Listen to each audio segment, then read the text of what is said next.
603-883-9900. Let's bring him in right now. He's probably somewhere where it's not going to storm really bad. But let's bring in Chris Forsberg, ESPN Boston Celtics beat. Welcome to the Jim Sensabella Show, Chris. How are you?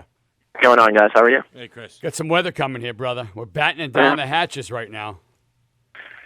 Is this part of the tropical storm or whatever? I thought that was supposed to come later in the week. No, this is one that just started out, and it's coming 60-mile-an-hour winds, hail, boy. lions and tigers and bears, everything coming at us. How you doing, bud?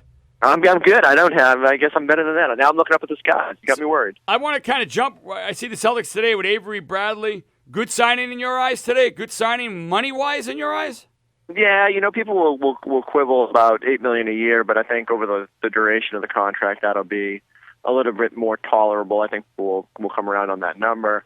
But fact is that the Celtics don't have a lot of means of going and signing free agent guys. So to take care of one of their own and bring him back for 4 years, I think it's a good move for the Celtics. If still, if Avery continues his development, this is a good signing. If he turns out to be as injury prone as he's shown, and he kind of doesn't get any better defensively or offensively, then you get worries. But I think they look at it and they see a 23-year-old kid with a bright future. And if you can get and I'll say this, finding starting caliber shooting guards in the NBA is not always the easiest chore. So I think they like what they got.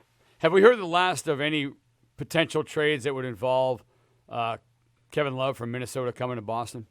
No, I think that'll keep bubbling up. Whether Minnesota ever gets the urge to move him, or I don't know if urge is right. Where the Stones to move him, it's a difficult decision, right? Like you can understand they've got one of the best players in basketball, and they're trying to get the most for him. But at some point, you got to turn around and say, all right, well, are we just going to potentially let him walk away, or are we going to try and move him for something? So maybe the price tag comes down a little bit down the road.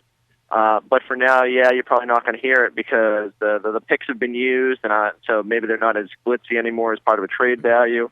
It's going to take Minnesota kind of coming down from their demands, and then even then they can re-explore with other teams. So I don't know if anything will ever come of that, but the whispers will probably persist. For a guy that does not want to be there next year, at some point you've got to make a move, because I can't see keeping a guy on your roster that doesn't want to be here. Yeah, and we see this all the time, though, and guys get disgruntled and then say they go out and they start the season 10-2, and all of a sudden, hey, I love Minnesota. But you know what? You look at that roster and you think, is that going to happen? Is that the most likely scenario? And I do think, even the Celtics have to think about this. Is we hear Rondo's name dragged through the trade rumors all the time, and probably this year more than ever, because if the Celtics stand to get to the summer next year, and Rondo's going to be an unrestricted free agent, you run the risk of losing him for nothing. And in this day and age, you can't just let all-star talents go elsewhere without getting something in return. You work too hard to find these guys and develop them and really try to keep them. So the Celtics have to make some tough decisions in the next 12 months about how to best move forward with Rondo, or potentially move on without him. But yeah, in general, you just can't. If a guy doesn't want to be there, it's probably in the best interest to find a way out for both sides. Hey, Chris, Nick and asked this here in studio. I like the backcourt with the addition of Smart and Young, Bradley back now, and Rondo. I like that 3 or 4 man rotation in the backcourt. Where the concern now with me is in the front court. Who's going to play down low? Yeah, they still got some work to do. They got to go find a center, and I think we all sort of sat there and independent of the love pursuit and all that, we always said, well, they got that big trade exception from the Brooklyn trade last year. Maybe at some point they'll go out and they'll call Houston and offer some salary cap relief to get a speak, and then he gets traded to New Orleans, and so that's off the board now. I don't know. I don't know how they go find that sort of defensive-minded center, that they've sort of needed ever since Kevin left. And but it's definitely a glaring need. Now, the one thing I'll say is, I don't know if they're going to get him this summer. I think the Celtics might be more in a position where, all right, you got Avery, you got another piece of your future here. You do the best you can this summer to look towards the future again. You endure one more lean year, and all of a sudden you get a bonanza of cap space and potential next summer when maybe things could happen and you can find a more impactful big man. And I just don't know if it's worth making just the sort of moves this summer where you're an 8th seed or 7th seed. I don't know. That's like the worst thing to be in the NBA. You make the playoffs, you get bounced, but you don't get a good draft pick. It's a vicious cycle. I think the Celtics got to kind of weigh whether they can do just enough to be okay, and make a stride from a 25-win season. But I don't necessarily know if they're going to find the guy who will be their future center anchor this year. You're kind of moving around the league right now. I'm trying to figure out, but Billy King, the general manager of the Brooklyn Nets, though he came out and put a good face on this, wishing him, saying it was a big bump in the road, but no one person is that much bigger on the Brooklyn Nets. I'm just trying to figure out. I know there's a relationship with one of the owners in Milwaukee, but why is the sudden love affair that continues to go on with Jason Kidd, who almost had himself thrown off of this team, fired last year, the way the team was playing up until late December, and to see him make this move, I think it's pretty ballsy considering King gave him a shot coming right out from playing to coaching. Yeah, some of these guys get a million chances, and I don't quite get it. Maybe it's the legacy you build up as a player, or the friends you have outside of the business.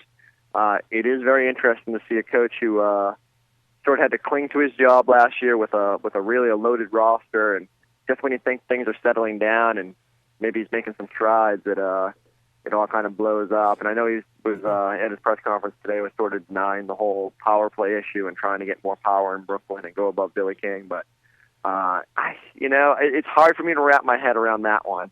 Even if Jason Kidd did decide that like Brooklyn wasn't his thing, is Milwaukee a more an attractive destination at this point? I don't know how that all works, but the NBA is a weird world, and I remember when the Doc Rivers rumors started, and they said, Doc wants to power play his way to LA, and they're going to try and trade Kevin there. And I'm thinking that makes no sense, and then all of a sudden it happens, and you think, well, for whatever reason, people just decide they need change, and and somehow the NBA world makes it happen. Yeah, I agree. What about the free agent market here? You mentioned you don't think that they'll make a splash, and I agree with you. I don't think anybody really of consequence comes in, but could they be in a position maybe to grab a veteran forward just to fill out a little bit more size again back up front moving forward? Sure. I don't know who exactly that would be. I mean, there's always the chance you could re-sign Chris Humphries, and I know that's not the fireworks move that everybody kind of desires or wants, but if you can just go get a serviceable big man who can, and ideally it'd be a 7-footer who can protect the rim and take a little pressure off the guards and the front court members, then maybe you got something here. I mean, I still don't think we can discredit that. A completely healthy Rondo, an Avery Bradley who makes strides, maybe Jeff Green figures things out, probably not, but maybe he does. Jared Sullinger's advancement, Kelly Olynyk's advancement. There's a chance in the East for the Celtics to be a playoff game. Yeah. Again, you don't want to get stuck in that rut, but that being said, if they add enough around these guys, if they can find a legit center, I don't know. Like, what's the ceiling for that team? A 5th, 4th seed in the East? I mean, does anyone scare you at that point? Especially, we don't know what's going to happen with the Heat here. LeBron could literally do anything.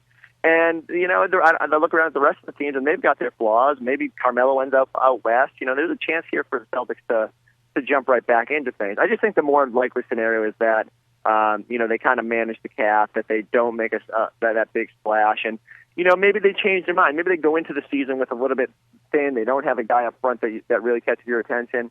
But same thing. They start the season and they're overachieving. You start to think they got something there. And then maybe they go out in February and find a big man and make a push. I think right now they're kind of leaving all avenues open. Hey, Chris, Rich Flair here. Hey, I just wanted to get your opinion on Marcus Smart. A, do you like the draft pick? And B, do you think by drafting Marcus Smart that enhances the chances that we're going to move Rondo? Yeah, so I really do like the pick. I thought, given that the draft played out the way we all kind of thought it would, even though everyone started talking about Embiid slotting, I think we all kind of knew that probably wasn't going to happen. You don't just pass on a guy like that. So the guys that were available, especially with Gordon off the board, I thought Smart was by far the most intriguing. I think he's got an NBA-ready body. I think he's going to step right in and be able to kind of spell people at that guard position, whether it's Avery or Rondo in the starting lineup. As for will it open the door for Rondo? I mean, again, the Celtics have to leave that option open. So if Smart comes in and they, and you can tell early in the season, hey, this kid's got something, maybe that makes them more likely to think about it by the February trade deadline. I think they got to get a look at him a little in an NBA environment and figure out, what he could be. I don't want to start talking in July about a guy who can replace an all-star point guard. But I do think it's a good insurance to have another guy like this, a ball handler who can step in and play that position. And I just like that it adds guard depth that the Celtics haven't had. I mean, you can think about past years. They're sitting here bringing in Carlos, not Carlos, but I mean, there's just been a lot of just retreads brought in. And, I mean, Jared Bayless last year was brought in to add ball handling, Courtney Lee. I mean, they've been searching a ton for backup help, and now they've got both Marcus Smart coming in. They've got Phil Pressey, who played a pretty good role last year as a backup. I like the depth they've got there. Now, they've got to figure out the front court, but the back court seems to be settling in. Chris, I know this is a harebrained idea, but I'm going to just throw it at you anyway. Paul Pierce is an unrestricted free agent. Chances he comes back on a one-year deal and maybe comes off the bench. Yeah, if they had gotten Love, if they had found another star, I think that would have increased the odds probably to 100%. Because I do think Paul sits there and loves the idea of coming back and finishing out his career here and not being in a superstar role. Like if he could come off the bench and play that position, coming in off behind Jeff Green, I think that's intriguing to him. That being said, I think he's also, at this stage of their career, it's all about rings. And right now, Boston doesn't offer that. And so if he's got the choice between Boston or going out and, back to L.A., as much as as I'm sure, we can't discredit the fact that Pierce would probably play for the Lakers, too, having grown up rooting for him. But, so he takes the lesser of two evils in these parts, and he goes with Doc and the Clippers. There's an immediate championship situation. There's a coach he's familiar with, a city he's familiar with. I just think all signs to me point to him ending up out in L.A. Once again, we're talking with Chris Forsberg here from ESPN Boston Celtics beat. One more question for you. So I guess my big thing I'm watching, and it's happening obviously with the whole LeBron saga a few years ago, but at what point is this going to really be that all players will start, going in cahoots on the side, and when they're going to be free agents, talking to each other and start making their own deals? I mean, at what point can the NBA do anything about it? Yeah, I don't know. I think it's been going on longer than we think. I think about even when Pierce and Garnett are getting traded, they're calling each other and trying to figure things out. And I'm sure when Kevin was getting initially traded to Boston, they had to work some things out on that end. These guys talk. It's impossible. Starting at the AAU level and straight up into the USA basketball and off-season stuff, these guys cross paths and they talk and they recruit and they do all that. I don't think there's anything the NBA can do about it. I guess the one thing that the NBA has in their favor is at the end of the day, these guys have egos. They all want to make the most money. And while the salary cap prevents you from really making these super teams, unless you can find someone who's selfless and will take a big discount to make that happen. It's going to be interesting to see what happens with Miami because it sounds like LeBron still wants max money, but he'd like Bosh and Wade to take a discount. I don't know if he's the one orchestrating and all that. It's kind of hard to look at the sort of the linchpin of it all, and he's sitting there saying, "Well, I'm still going to get my share, but if you guys could just take a discount, we'll keep competing for titles." I wonder how that's going to all play out. And that'll give us some hints about how this the NBA probably moving forward will work. I do think we'll continue to see teams recruit. I just don't know. At the end of the day, you got to be a guy like Rondo. Rondo always says, like, hey, I want to compete against these guys. I want to fight them. I want to hate them. He doesn't want to make friends with that. In a way, that's kind of refreshing because, again, it comes back to he just wants to win titles. He doesn't care who's on his team or who's. It's all about hating the guy on the other side. Absolutely. Once again, Chris Forsberg's joined us. So, Chris, we're going to have a little fun like we do with our guests here all the time. So we're going to cue up a little music. We're going to have a little fun with you. And we're going to see, because we're rating all of our guests if they pick the right individual here, all right? So you ready to have some fun or what? All right, well, let's have some fun. All right, buddy. So here's the deal. If tomorrow Chris Forsberg retired to an island somewhere in the Great Pacific, and he could pick just one lovely lady to be his personal assistant, would it be A, Paula Creamer, PGA golfer? Would it be B, Kate Upton? Or C, my favorite, Diane Lane? Luckily, my wife is like 3 feet away, so if I don't pick D, my wife, I think I'm gonna get a clothesline in a minute. But I mean, Kate Upton's tough not to take to. They're beautiful. Just tell your wife. The wife's looking at you right now. You got to call it right here. I would have to go with Miss Upton, but only if my wife was unavailable for the trip. Absolutely. Kate Upton is the pick. He's Chris Forsberg, ESPN Boston Celtics beat. Buddy, thanks for joining us. Have a great day. Great. Hey, thanks, guys. Take care. Chris. They all laugh about it when we do it. But nobody's picked Diane Lane yet.